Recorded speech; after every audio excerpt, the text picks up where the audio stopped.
Le changement de saison, envie de changer la couleur des murs de votre maison. Eh bien, Eric va vous donner quelques astuces justement pour repeindre, pour tout changer chez vous. Comment on fait pour peindre? C'est compliqué. Alors, ça déjà. Bonjour. Bonjour. Voilà, vous n'allez pas tous nous dire bonjour, au revoir à chaque fois. Ça va être au mot d'ordre de l'émission. On va s'en sortir.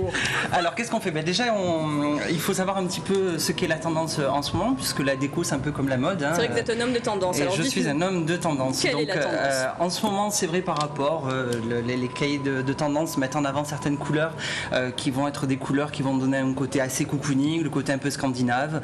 Les précurseurs de tendance se disent que c'est en réaction avec le climat économique. Donc nous, on va mettre ça de côté. On va voir ce qui va se passer l'année prochaine, puisque tout va aller mieux. L'année prochaine, ça va pétiller, alors plein de couleurs.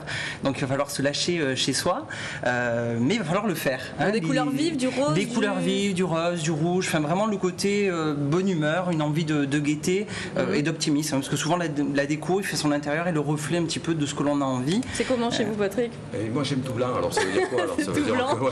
Oui, ça veut dire que c'est neutre, que tout va bien et qu'il n'y a aucun souci, voilà, vous pouvez agrémenter, tout va bien. Moi c'est tout noir. Tout noir. C'est qu'il y a un problème, il faut consulter. Bonjour. Voilà.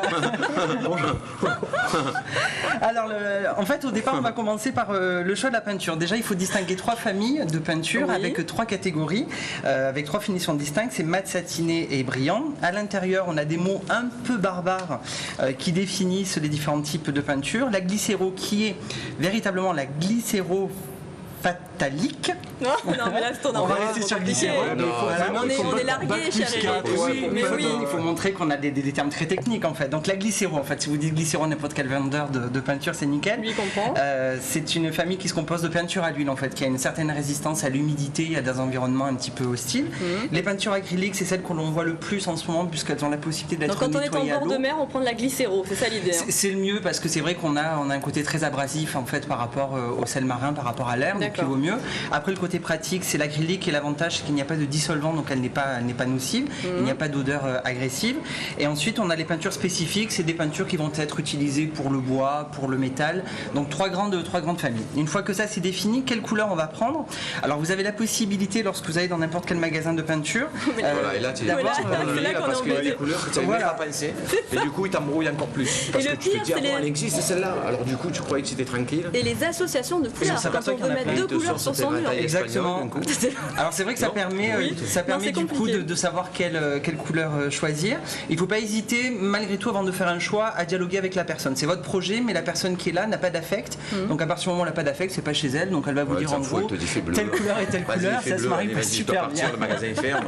Exactement, il est 19h, merci de passer à la caisse et prenez n'oubliez pas la glycéro. Bonjour.